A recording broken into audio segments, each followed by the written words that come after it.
All right, so we welcome you to another episode of the Learning Stories podcast. This is a show where we interview a diverse set of learners from the 21st century. In each episode of this show, we interview a guest who has a story to share about how they acquired a set of skills and knowledge in a unique and creative manner. In the process, we hope to uncover a new understanding of learning as conceptualized, narrated, and imagined by the guest on our show. Today's guest, Aakash Lengde, or Dr. Aakash Lengde, is a dear friend. Um, a bit about him before we jump into the conversation. Dr. Aakash Lengde is an orthopedic surgeon. He's as much an artist as he is a doctor. He grew up in the U.A.E, but now practices in India. He combines his love for the human body with passion for movement and healing. When he is not in the OR or consulting with patients, you can find him beatboxing, creating digital art, or capturing life through the lens. Fitness for him is not just a hobby, it's a way of life. And he is deeply invested in the science of sports medicine and recovery.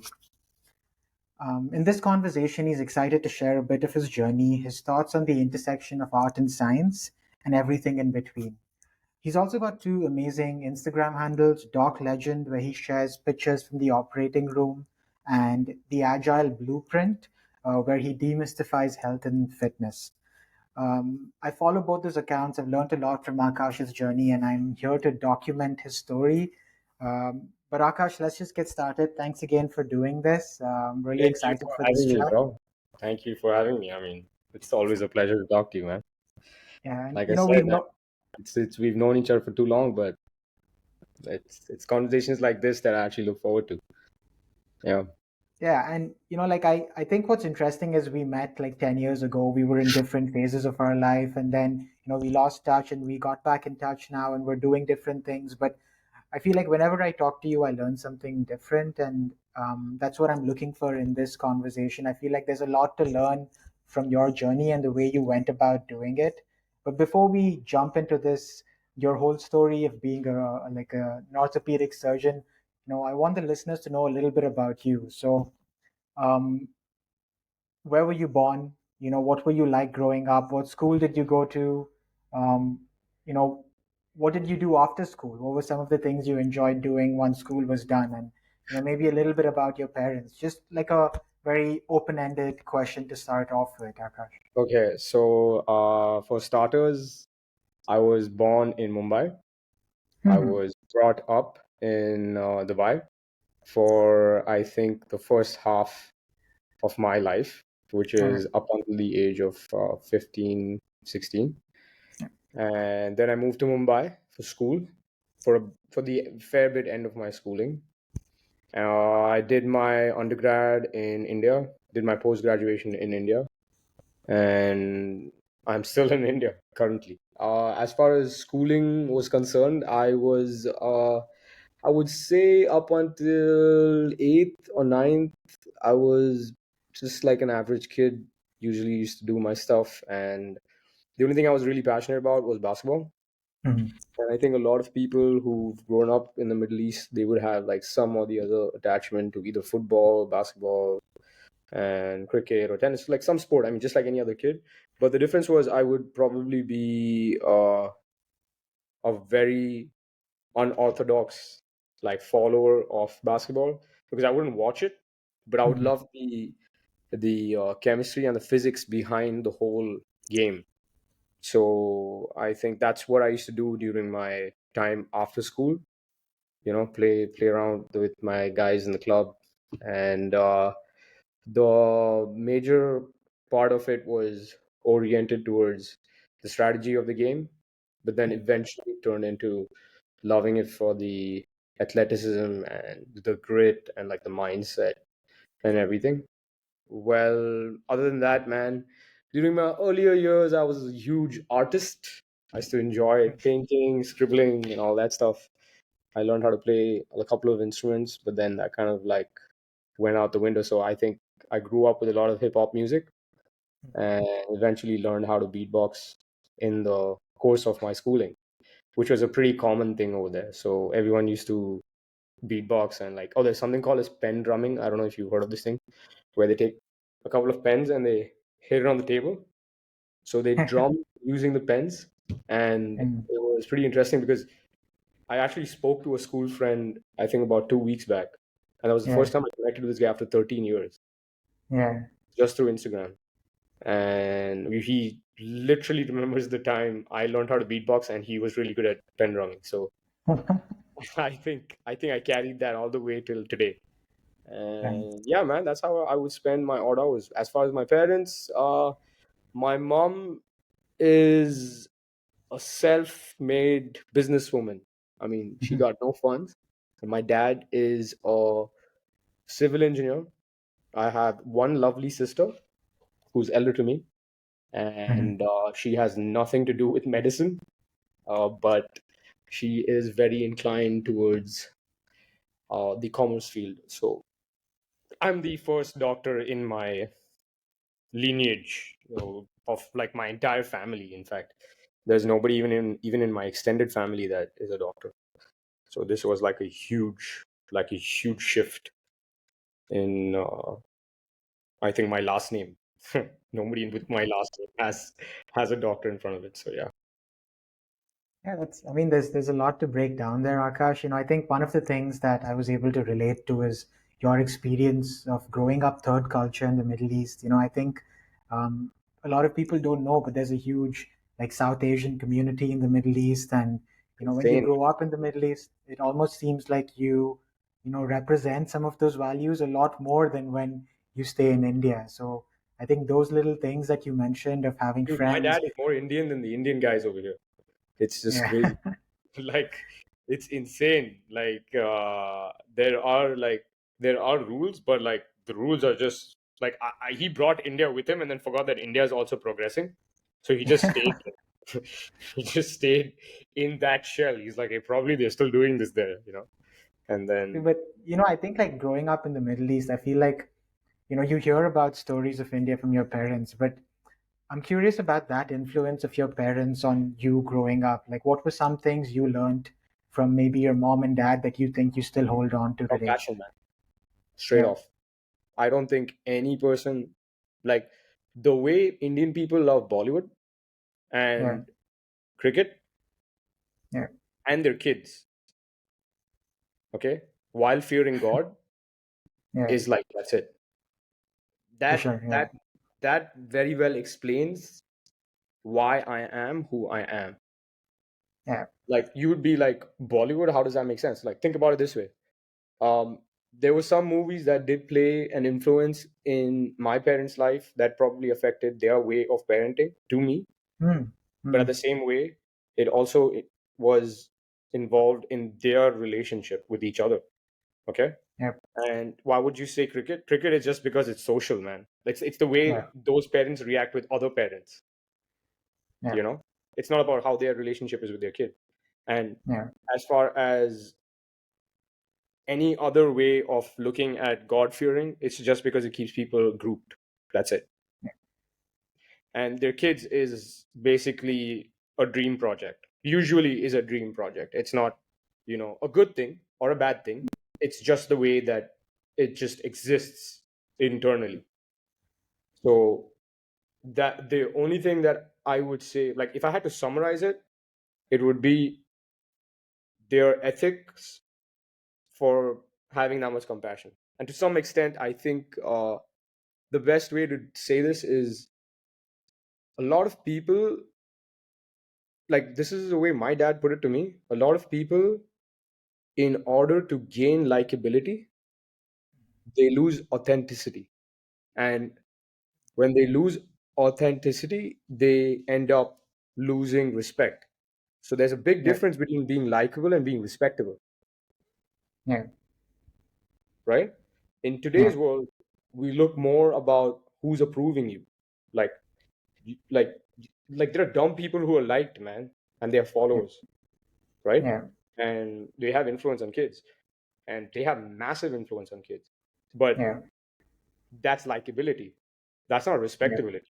So my dad said, always just achieve and strive for respectability, and that was this cornerstone like shit for me. That's when I just started looking at it very differently. Mm. So my There's relationship some with my dad is a very different one. Like I mean, the man never spoke about anything that. did not add value to me. Mhm. Even his jokes were like low key, like dissing me to tell me that, look, man, you can do this better. Like, so it was always it's always a fun experiment, to have a conversation with him. Yeah. Yeah, it's I think it's surprising how much we actually pick up from our parents' lives unconsciously.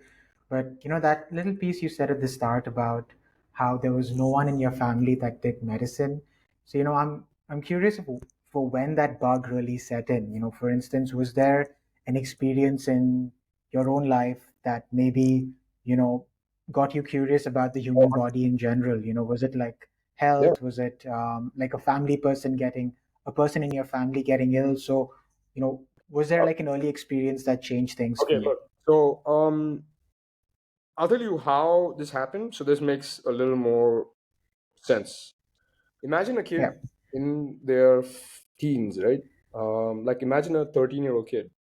He celebrates his yeah, birthday, goes out to eat cake, orders pizza, calls a bunch of friends and stuff like that. And then in the process, is growing a little bit older, turns 13, then turns 14, and then turns 15, and then 16. So you're doing this every year. But then when I was 16, I was overweight and very obese. And yeah. there was a point where I just started feeling crap about how my situation was. So between 13 to 16, I had what we would in today's world called the victim mindset. Mm. Okay. And the victim mindset says this, that my past is shit. And that's why my future will also be shit. Right. And there was a moment during that entire like 16-year phase, when I was 16 years of age, the the whole idea was I'm just gonna keep, drowning myself in some form of dopamine. And as a kid, you're just like exposed to sodas, candies, junk food, and like unlimited forms of packaged stuff. When you keep it that way, when you just start working towards package and package and package and package, and then you just lose track, you just build a habit subconsciously. So you So were eating even, unhealthy, like regularly. yeah, right off the bat, I was unhealthy. The second thing was I Mm. developed a condition on in my knee, which was because I was overweight and had very bad posture, and it was really difficult for me to climb up and down the stairs. And I was a kid, man. I was fat. I was bullied straight off. I was bullied, insane amount of bullying. Like I don't even think that's healthy, but that kind of created a persona in me that I was always insecure about what the hell people might say. I would never buy t-shirts that would fit me. I would always buy stuff that's oversized. And Yeah. it eventually like went into like autopilot. Like even when people weren't bullying me, I was bullying me, you know? Like you look like shit, and that's the internal narrative. And it became so toxic that even when people bullied me, instead of retaliating, I was accepting it. Because I was like, yeah, man, I do deserve this shit. And there was like this one Yeah. day where I think I got like insanely bullied, and I came back home, and my knee was hurting like crazy. So I just was like telling my mom, let's just go to the doctor and get this like checked out. My mom was like, sure, why not? Like, just go. And God bless that I could actually afford whatever scenario I was in to go to the doctor and get an appointment. I went to the doctor. The doctor says, look, man, this is how screwed up your knee is. There's a So part of your which bone. doctor was this? He was an orthopedic surgeon. The Okay. irony. Right.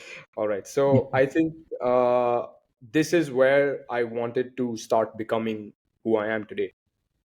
Right. And Yeah. this is where I went from victim mindset to the person who is going to become a victor mindset.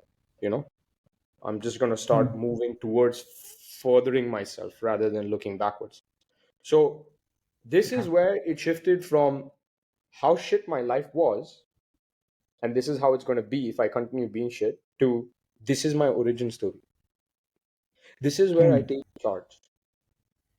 I went to the Got it. doctor and he told me, look, there's a part of your knee, there's a bone that's dying because it's not getting good enough blood supply.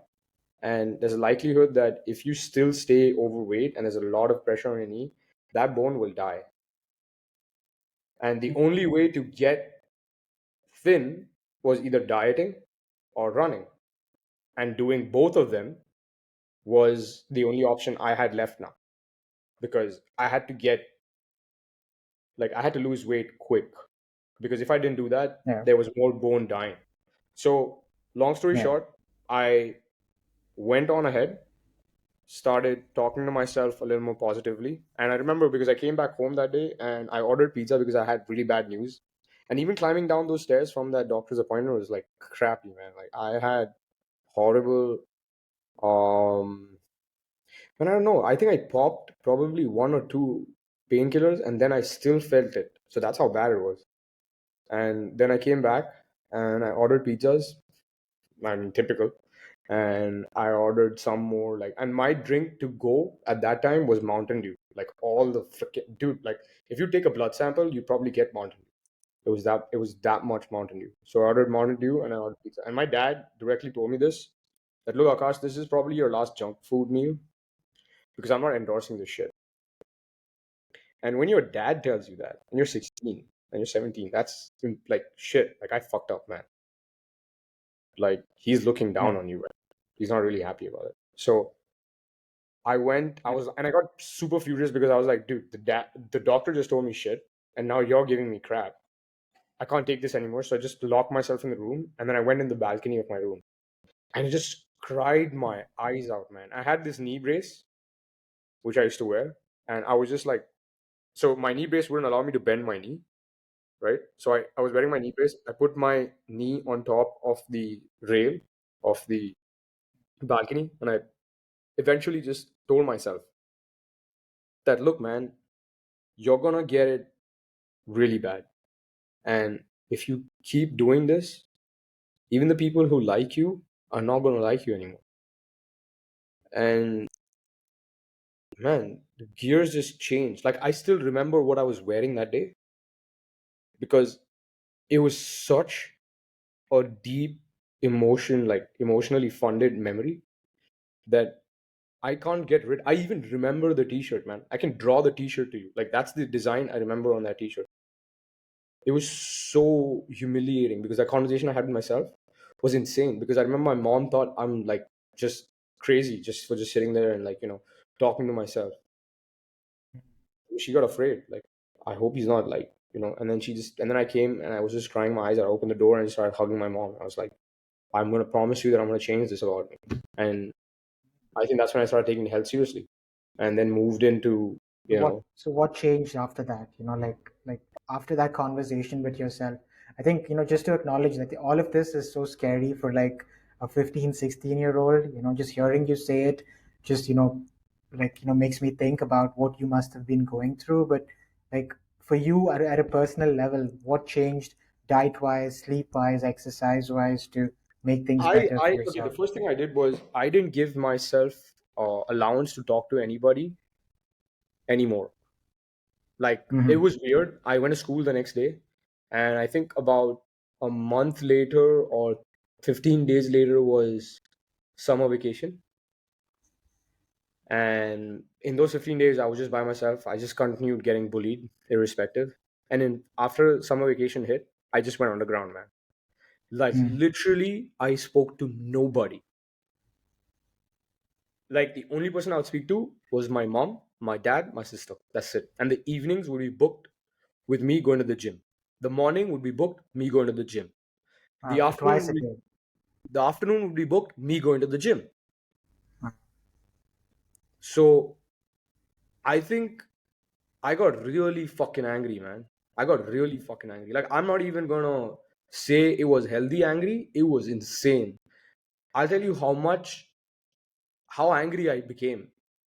There was a point where I was running probably anywhere between 18 to 20 kilometers.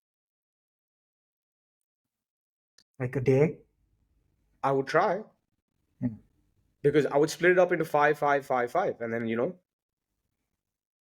I'll go for the next and for the next and for the next and for the next and for the next. And every time I would almost want to give up, I would talk to myself like the way most of the bullies would talk to me, and then just keep doing it, keep doing it, keep doing it.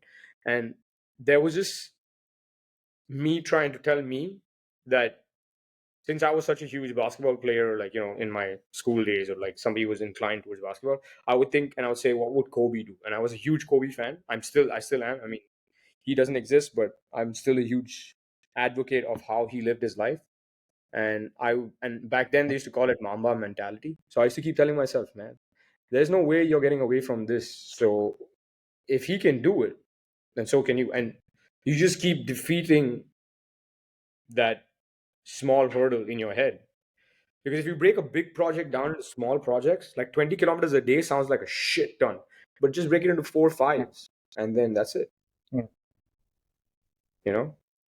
And I think that That's that. mindset at that age was just like insane. Yeah. And in about 2.5 months, I went anywhere between, I think I was 70 kgs, man.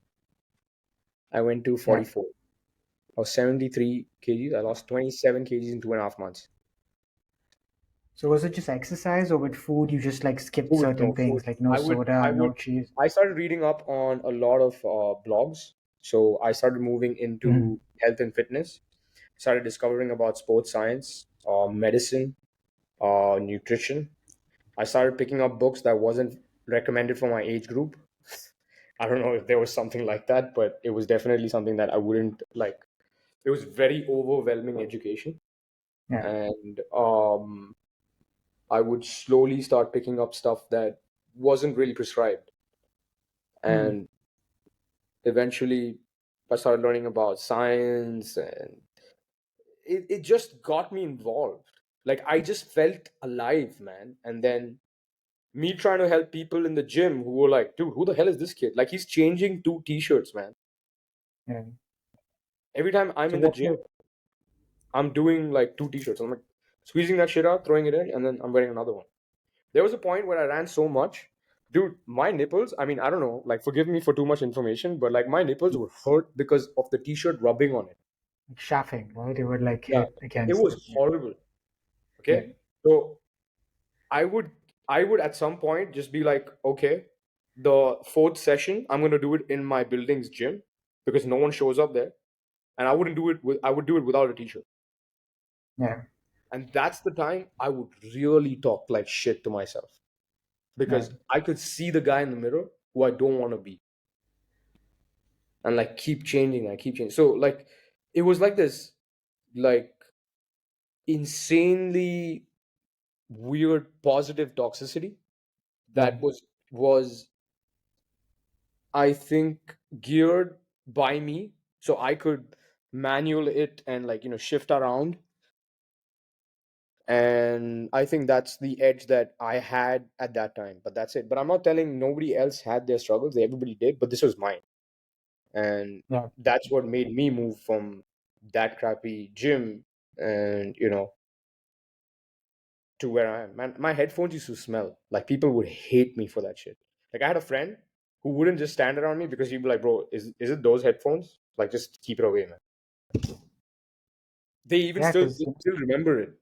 My school friends still remember it. They tell me, bro, do you still have those headphones? And I'm like, yeah, I don't, but I mean, that's quite the story, because you changed that internal self-talk. You were like committing an extended number of hours on exercise, looking at your diet, but to transform your body, in a span of 2 or 3 months is like such an extreme thing to do. You were able to do that. Looking back, would you recommend it to someone else going through the same thing? I would say go like start, but keep asking. Yeah. Like I wouldn't say go like crazy what I did. I would say Yeah. start crazy but finish smart. Got it. Yeah. So like And I take your think time. I think like even spreading it out, right, and Yeah, developing those habits from a young age, right, yeah. like making sure you eat healthy. And I think you had a lot of that in place, Oh yeah, I did. I with mean, I your was love for sports. yeah, exactly. No, I just started cooking more. Yeah. I mean, I started cooking before my sister did. though she was like the elder Yeah. one. Everyone expected her to like end up cooking and being more self-reliant, which was never a problem, Yeah. honestly. But I just started cooking, I think, before my sister. Like I wouldn't say 100%, but I was pretty young when I was involved in food. Not just because I liked eating it, because I also liked making it. And then I started like cooking everything that's very calorie conscious. I had this really small diary where I wrote down how much 6 almonds calories were, and then how many calories were there in like 200 ml of milk. So I would never have to keep Googling it, or like going onto the computer and then typing it down. So I was like, okay, I'm gonna write it down. And I had a small book that I kept in the kitchen, and it was literally small, like it was this tiny, the size of my face. Okay, like just this much. And I would open it like to page 6, because I remember writing it on page 6, and I was 17 at that time. So I would open that up and I would read, and I'm like, okay, so this is how much calories I had, and then I would start writing that down, and then I would slowly start jotting it out. And the same thing happened. This habit carried forward into my gym life. Like, how much am I lifting? How many seconds am I resting? Who am I talking to? And where am I losing time? So eventually it started becoming like this who I am, where I am kind of like person. So I would say there was a lot to take away. But the one thing I took away from the gym was this, that I think gym, or rather anything you do health related, is momentarily showing you your future. Like when you go to the gym and like you're benching like probably 100 kgs, and you look at yourself in the gym, you're like, oh shit, man, I look swole. Yeah. And if I keep doing this, I might eventually become this guy. So you wake up the next day and you're like, oh yeah, I want to keep going, because it Yeah. momentarily just shows you who you can become. So you just keep doing more of it. And that was my takeaway. So that's how I just kept doing it, kept doing it, kept doing it, and then eventually, because I was keeping myself accountable by writing it down somewhere, I would see like, is it progressing? Is it progressing? Is it progressing? So that's it. So That's amazing, Akash. it Yeah, was my journey, I and feel. it was my mindset mostly. I would say that's where it all starts. Yeah, and I think it shows you how like health and fitness had such a deep impact on your life from a very young age. Oh yeah, You saw 100%. the impact on your life, with that issue with your knee, and you completely transformed that in a space of few months. But for you, Akash, like um, transitioning from being in the UAE, I know you moved to India and you decided you wanted to study science and you wanted to become a doctor, but Yeah. what's that process like for a young person growing up in India? So if someone just is now in the 10th grade, they want to become a doctor, what are Hmm. some things they need to do from the 10th grade onwards to work towards that goal if they want to get into one of the better institutes in India? Okay. There are a lot of points for this, but there are some character attributes, there are some principles, and then there is like a way, right? So we'll talk about character attributes, and then we'll go into principles, and then we'll talk about the way. All right. Character attributes, I would say, is somebody who has a shit ton of grit. Like, you need to have grit. It's not a if, but, maybe, I'll try, let's see. No, you need to have grit. Second thing you would want to have is passion. Third thing you want to have is genuine or holy curiosity, like where you actually put it right next to something that you pray to, like that level of curiosity. And fourth thing I would say is selflessness, like where you think your purpose is bigger than who you are. So your ego resides really far away, because only then you can allow yourself to learn, right? So it's these four things that makes a good character, to then have good principles, right? As far as principles are concerned, all all like major physicians I actually admire, or all the guys who I know, they always told me one thing, that even if you are in a crappy situation, the most important line that you have to keep telling yourself is that you will never win, to like you'll never reach the level of your expectations, but you'll always fall to the level of your systems. And this is the most important thing that you should have as a principle. Like, don't have expectations that you're going to do great in exams. Build a system that gives you the greatness in the exams, right? So that's the first principle. The second would be, I would say, um, you're going to face a lot of pain. So find a way to take advantage of that pain. But when you learn to take advantage of that pain, the process of learning how to do that is the fun part. Okay? Be a great listener. That's a principle. Like, you have to have that as a principle. Know when to talk, even when you listen. It's not just a social skill, it's a skill that's necessary. Um, Start failing very early on in life and get used to that feeling and keep doing more of it, because at some point you have to realize that the way to winning is by just doing it right once. So you will see a billion fails, and at one point it's going to hit bullseye, and that's it. And then you move on ahead. So that's the principle I would say. Value your time. I mean, it's your only essence, because as a medical student, it takes anywhere between a good 10 years to forever to get to finishing off your masters. So time is of essence, and it's your ally. Actually learn to monetize from it.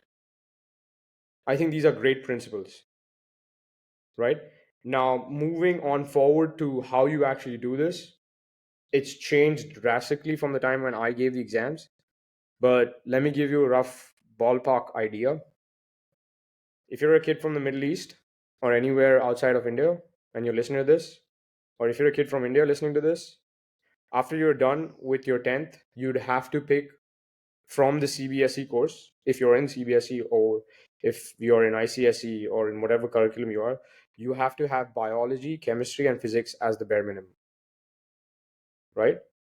Maths is like a 50-50. You can change it for any other subject. I picked up maths for some time, then I moved school, so I picked up entrepreneurship.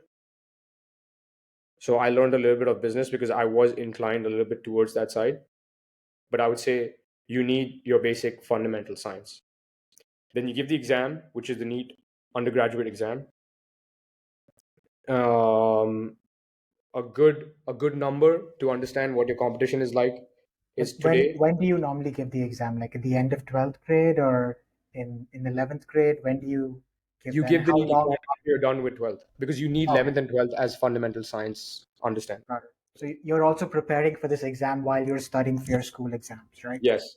In Got fact, I was at the advantage that my school did allow me to integrate, rather, to have my 11th and 12th education and the so-called tutorials or tuitions that was intermingling with each other for the exam, which is neat. it. Was that one of the reasons you moved to Yes, Mumbai to finish yes, your yes, high school? Okay, got it. yes. And like the funniest story was, I did this research on my own, because to my parents' surprise, when I told them that I want to do science, it wasn't something that they were very supportive of initially. Like, I would say I would give them like about 15 days to like a month for them to culture themselves into it. But they thought that I was a kid who was definitely just going to move into something of the business form. And that was purely because I was a very like lazy, mean, obnoxious, spoiled little brat when I was in 10th. And gears started to change when I started taking my health seriously. And that kind of like trickled into every little habit. The way I even spoke to other people was from the way I acknowledged their disciplined lifestyle. So fast forward, I finish my 12th and I give my NEET UG exams. You can say in today's day and age, there are about 20 lakh people who gave the exam, and you get about in the top 20 percentile that actually get into college. So, I mean, it's a really tough race. I'm not gonna lie, it was hard. And after that, you get into med school. You do med school, which is 4 years, and I mean 4.5 years, and then you do a year of internship. That's 5.5 years. And if you are smart or somebody who understood what they want to do in their post graduations, they start preparing early during their undergraduations for their post graduation exams. You give the NEET PG exam. You pick a subspecialty. If you happen to take ortho, the advantage is you don't have to do a super specialty after this. Everything is dependent on you.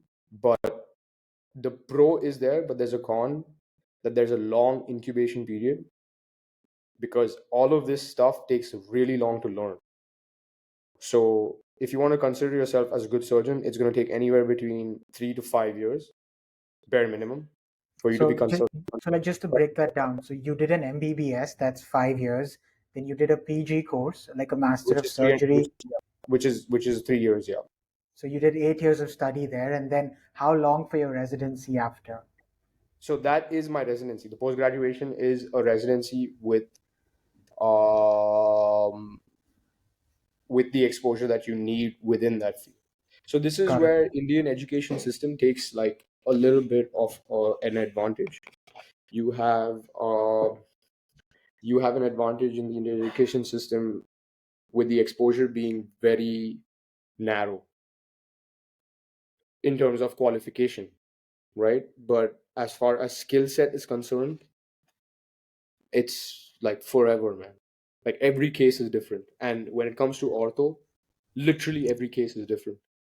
So So like, because but like before going into the orthopedic part, like Akash, what do you learn in like a 5 year MBBS program? Like okay, so in a how is that five entire thing broken down? okay, so in a 5 year MBBS program, you have the first year. Okay, presently it's a little sketchy because the exam that the undergraduates are going to give now is going to be a little different than what I gave. So what they have told is from 2029 they're going to have this exam called the next exam. Okay, next is a little bit like USMLE. And for those who don't understand what USMLE is, it's a US medical licensing exam, USMLE, and it's like an exit exam, right? So next is a national exit, exam. So it basically checks you not just on your theoretical, but also on your practical acumen. And when it came down to the present scenario, which is ours, we are just entitled to give the practical outlook. I mean, the theoretical outlook. There's no practical involvement. So we don't have, vivas. We don't have a clinical scenario. We have none of that stuff when we leave to postgraduate to get into post graduation. But as far as MBBS was concerned, when I gave the exams, the first year consisted of anatomy, physiology, and biochemistry. This is basic fundamentals. It's very easy to transition if you've studied from CBSE schools. Then in the second year, I had patho, micro, pharmacology, and forensic medicine. It's like pathology. right? Yeah, You say patho. pathology, Okay. microbiology, pharmacology, forensic medicine. In my third year, I had community medicine, ENT, ears, nose, and throat, and ophthalmology, which is the eyes.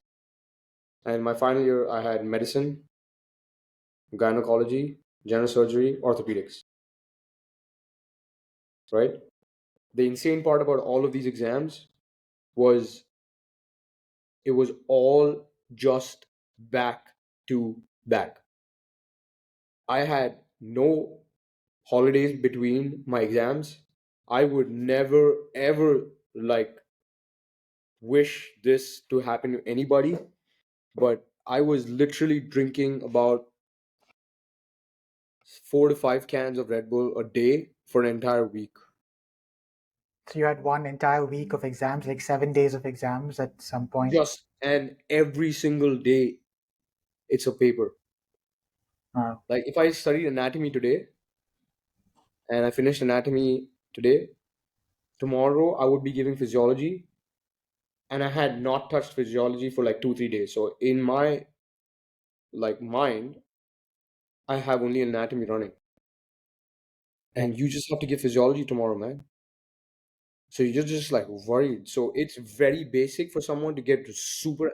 Man, I think if you listen to this audio right now, it'll give you anxiety.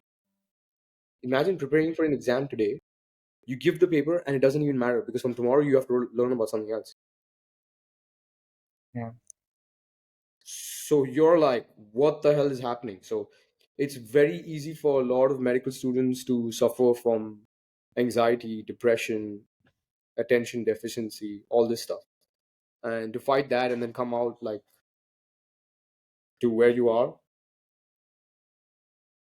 I mean, it's really difficult, especially in a competitive, you know, background.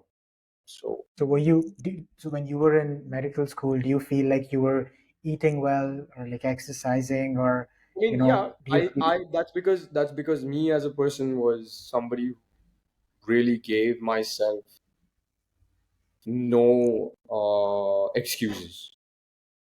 Like I had this mental image that I wanted to achieve something in life, and this is who I want to be. That's it. There were no plan Bs. So I think I was a little okay with it, but it was very easy to get carried forward into a shit habit or a crappy food choice, And it's very common, sad to say, that in any industry where there's so much stress, it's very easy for people to get inclined towards drug abuse. So I had a lot of friends who got into drug abuse and things like that. And it was hard to stay friends with these guys eventually. So, I mean, we drifted apart, but then I still know them. yeah, and that's, I think it's important to understand the reality of, even, I mean, That's it. getting into medical school is just one part of it, but getting through medical school is a whole other process. And then beyond Staying, that, staying sane is become, possible, but yeah. yeah, like once you finish medical school, you know, what is it like to be like a resident and complete your postgrad, Akash? So do you get a lot of time in like operating rooms immediately, or you're observing in the start and then Nothing, eventually? So nothing can prepare you for residency. The summary of my conversation that's going to happen when I tell you about residency is forget what I just told you. Nothing can prepare you for residency. It's so are you different. just thrown in the deep end and you're like Yeah, just told to like do things? 100% thrown into the deep end. You don't know what's going to hit you. Be prepared for every emotional breakdown. People are going to be ungrateful as shit. It's thankless. The job is super thankless. And the only thing you eat, sleep, and breathe is the passion for your work. Like, you have to sacrifice everything. So like how long were your shifts and how many like patients were you like Okay, seeing so or like a bad day working with? was probably 36 hours to 40 hours, man. I've done 48 and not even 48, 72 hours. Yeah. Wait, 72 hours without any like sleep or anything of that No, sort? I would sleep in between, but I wouldn't be sleeping like deep sleep. Like probably sleep an hour at max, 2 hours. Wake up because the And then you mosquitoes get are back. biting me. Yeah. Yeah. The mosquitoes would be biting me and I would be scratching. Or in order to get better sleep, I would probably go to my car. I was lucky enough to have a car, so I would go into the car and sleep in the car. And if I was sleeping in the car, I couldn't switch on the engine because if I switched on the engine, they would know I am sleeping in my car and where while I was supposed to be in the hospital. So I would probably not switch on the car. Is And there like a space to maybe like sleep or get some rest inside the I mean, there hospital? is, You but it's just not safe. So, like, what happened recently with the scenario in Kolkata, it's everywhere, man. No matter how good your education system is or your college is, it's everywhere. So, like, it was difficult. so you say you didn't I, feel I did sleep in the casualty on the bed where the patient was sleeping. wow. Like, So literally on the bed next, you there would was a say patient. that And I was sleeping so on a bed in casualty. Because just because even in one far corner, just because I just needed to put my head down. If I didn't, I would die. yeah. Yeah, that's pretty intense, and like at that time also being mindful that you're trying to pick up a skill and trying to become a surgeon. I think there's a lot you have to balance mentally and physically to be able to learn in that kind of an environment, right? It goes back to what I just spoke about in terms of character and principle, man. If you actually go Yeah. back to what I talked about in character, I said you need grit. I mean, that's what it is. If you don't have these fundamentals, stop listening to how to get there.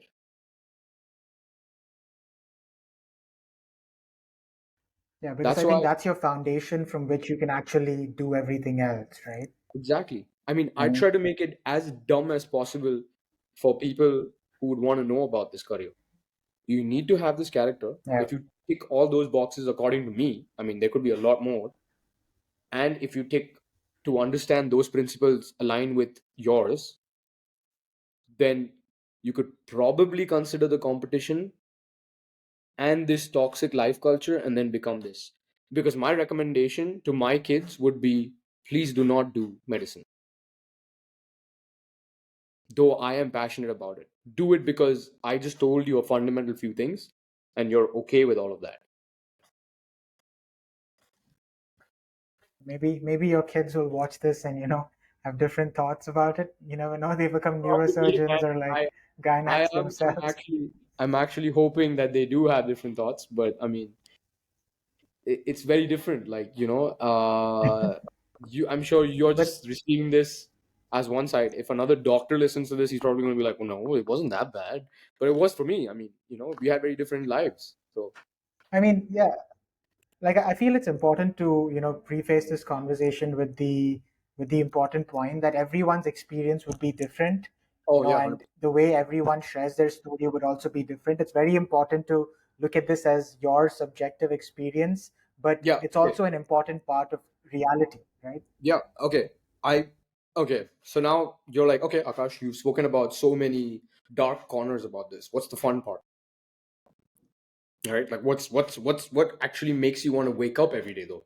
Like all of this sounds so dark, but why do you still want to wake up? Like why are you still so passionate? If everything you spoke about was negative, why do you still wake up every freaking day to do this? It's simple, man. I align with every single principle I just told you and every single character trait that I just spoke to you about. And other than that, there are some crazy things that this specific branch rather, allows you to see. Kids who could not walk will end up walking because of you. Their life changes. Be under the impression that movement is medicine. Take somebody on a wheelchair outside, he's just magically cured, man. Even if you take the person on a wheelchair outside, He doesn't even have to walk. So movement is medicine, and you are given the opportunity to make someone move. Then the third thing is, the more you help, the more you learn, which is the craziest shit that I think this career allows you. Like, the more selfless you are, the more it teaches you. It even teaches you patience. So it's always like you're taking more than giving. Even if you're doing the same thing over and over and over and over and over again, you're still learning something new. Because every time you're doing it, you're learning one new way that you can screw it up and how to avoid that, even if it's the same thing.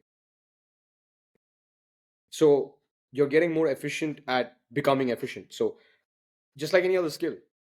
So there are some like good things to take away from this. Your patients will always remember you because for them, it's only one surgery. You might have done a lot of knee replacements, you might have done a lot of hip replacements. For them, it's their only, like, they have only one right hip, they have only one left hip. So they'll remember you for the rest of your life. So if you do the right job and live by it, you're actually impacting lives and they will remember you for it in good ways. So all those things Yeah, I think make someone wants to lean towards this. That's why I lean a little more towards it. yeah, for sure. I think you did a really good job showing the positive and the negatives, and balancing that perspective out. But so how many years have you been practicing as a doctor now, Akash? About 2 years. Yeah, post my residency, now it's been about, I think it's a good 6 months, 6 7 months. And if you consider my residency, then I Right. would say, if you consider my residency, it's about uh what 3 years and 6 months, 7 months, yeah. And if you consider my internship, Makes sense. So, then I'm like 4 years and 6 7 months. So it's like, you know, but I'm telling you, right? Like, even if I have 10 years of work experience, man, I could be doing the same thing again and again unless I don't have the growth mindset. I could be doing the same wrong thing again and again if I don't have the growth mindset. So I think in this phase in my life would be a better question. I've been in this phase in my life for the last, this growth attitude for the last year and a half. which I think is so important as a professional in general. But because you're in the early stages of your career, Akash, looking ahead, I think you've probably seen a lot of your colleagues maybe become better doctors. Many of them dropping out of the entire idea of becoming a doctor. So Yeah. for you, on a personal level, what are some things, maybe three or four things that you think make a good doctor? Like some of the things you've noticed with more experienced professionals that you've seen, like that you think would make you a really good doctor or surgeon overall. Like I said, be a good listener. And maybe you can tell me a little bit about what's it like to be a surgeon on a day-to-day basis as well. Like what's the day-to-day life of a surgeon like, Okay. for someone just curious Um, about it? wow, I mean, it could be different for other people, but for me, it's very different. I I wake up at 3:30. It's a little unorthodox, so a lot of people actually don't look at it like, what the hell. But it's because of my residency that I've slowly started waking up at such odd hours. I wake up at 3:30. I try to get something productive done, which is like I do the usual morning routine. I try to read a little bit, try to exercise, work out if I can. Then I try to prepare for the rest of my day in terms of my cooking, my meals. I eat my breakfast, take a shower. Then I see my patients. I do my ward rounds. After I'm done with my ward rounds, I go to the OR if it's operating day, or if it's an OPD day, I'm sitting in the outpatient department seeing patients. But if it's OR, I go to the OR. I start my cases by around 9:30, and I get done And by what's OPD again, Akash? OPD's outpatient department. Outpatient department, yeah.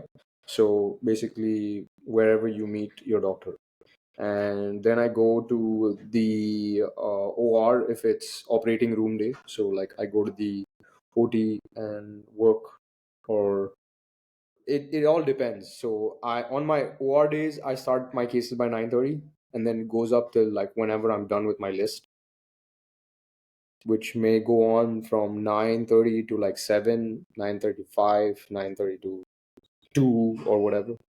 And then once I'm done with my OR, I come down to the OPD, see my patients that I've probably not, or ask them to wait. And if it's like going to take me some time in between my operating cases, I come down, see those patients, and I go back, you know, to like once before I begin my next case. So I'm always on my toes. And once I'm done operating, I see my admitted patients, I work them up for the next day, and so on and so forth, man.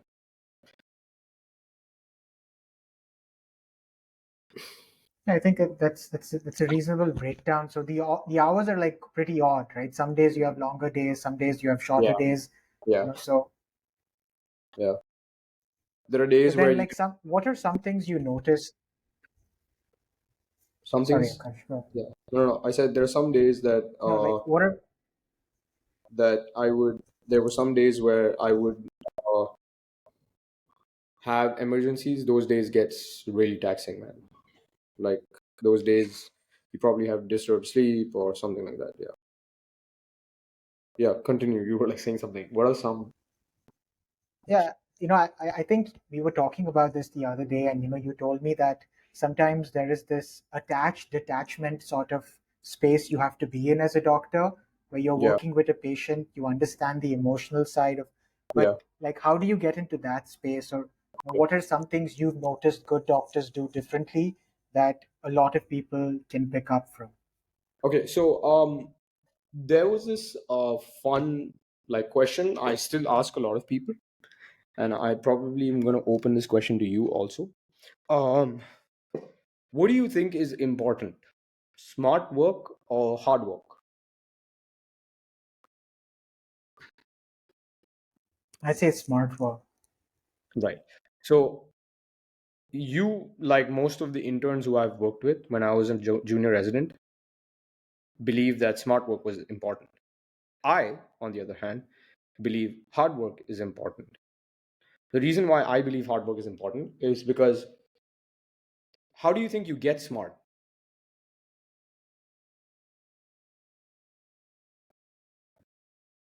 You've got to put in the hours, right, to be able to understand what smart work is. Exactly. So you need to know how many times you need to objectively fuck up to reach to where you are today. And when I tell people that, they don't want to listen to that. So they prefer, that's just something you tell yourself because you're probably not smart. But then when you see the guys who put in the hard work, they play for the long game. So a good doctor knows that hard work is important. Smart work is a byproduct. Then the second thing I would say is emotional detachment, which is under your control. Like when we spoke the other day, I wanted to tell you,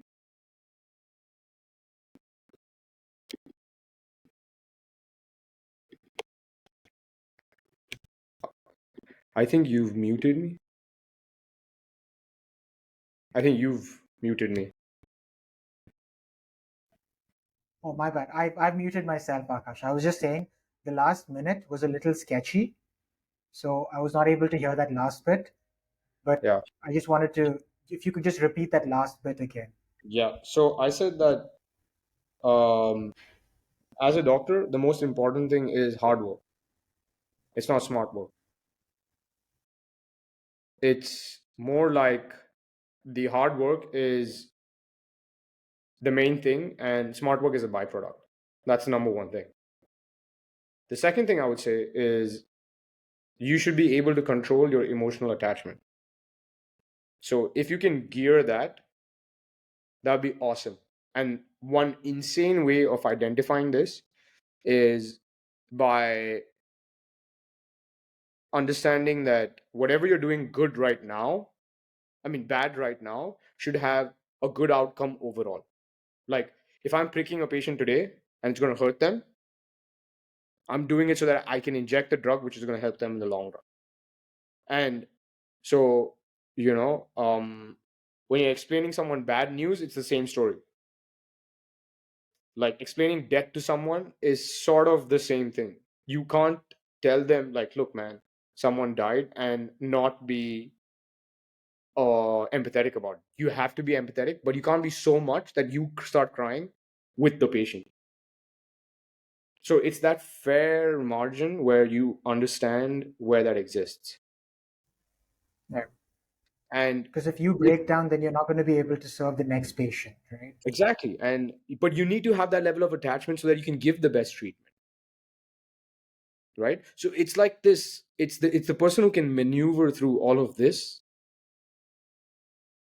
just by putting themselves in the other person's shoes, and somebody who can do that very easily and then get out of it. So these two like fundamental traits is something that I say a good doctor can understand, because one is related to soft skill and the other one is related to hard skills, you know. Yeah. I mean, that's awesome, Akash. There's so much I want to ask you, but just to respect time, and I think we can have this conversation again maybe 5 years down the line. I'll probably learn a bunch of different things because you'll have Yeah. 5 more years of experience in the operating room. And I Yeah. also want the listeners to make sure I will be linking Akash's um, two Instagram handles, Doc Legend, where he's got actual pictures from the operating room, with passages and songs about things that he was able to make connections with. And then there's the Agile Blueprint, where he has some amazing advice on demystifying health and fitness and so many other things. Prakash, to end this conversation, I'd like to maybe think about some things that you would like to leave for the listeners. So some recommendations. Maybe give me a book, a film, a song, and a person that really inspired you and that left you with something really powerful for your own life. I would say I would name authors because that works out better. One of my few favorite authors is Robert Greene, and right next to him I would put Paulo Coelho. So I would say uh, these two guys are like my go-to. Music right now, I'm listening to this artist called Fred again. Because I think music changes with time every time you listen to it. And I think the advice, if you want me to leave you with something, would be don't stop trying, don't give up on yourself. Because if you don't believe in yourself, no one else will.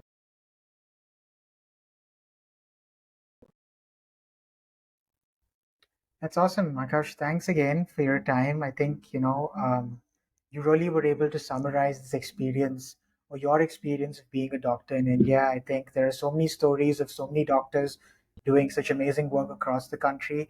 And I think your experience throws some light on such an important topic. So thank you, for making time for this interview. Any last thoughts before Thanks we for having me, complete the man. interview, Akash? Uh, what did you say? Sorry, I couldn't. Sorry, I cut you off. No, no, I just said any last thoughts before we end it. Listen to this podcast, man. That's all I say.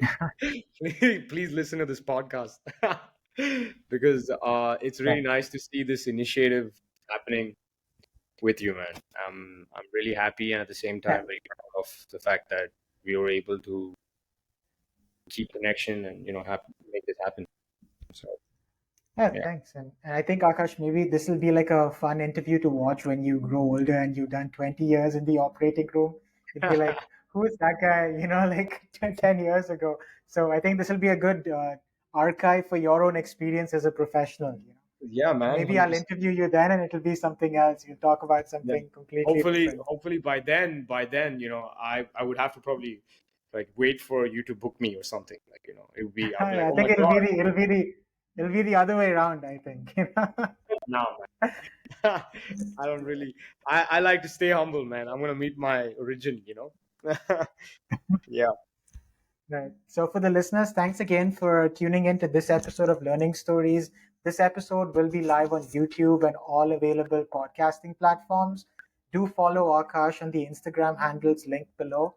Thank you again. And this is Abhishek Shetty signing off on The Learning Story.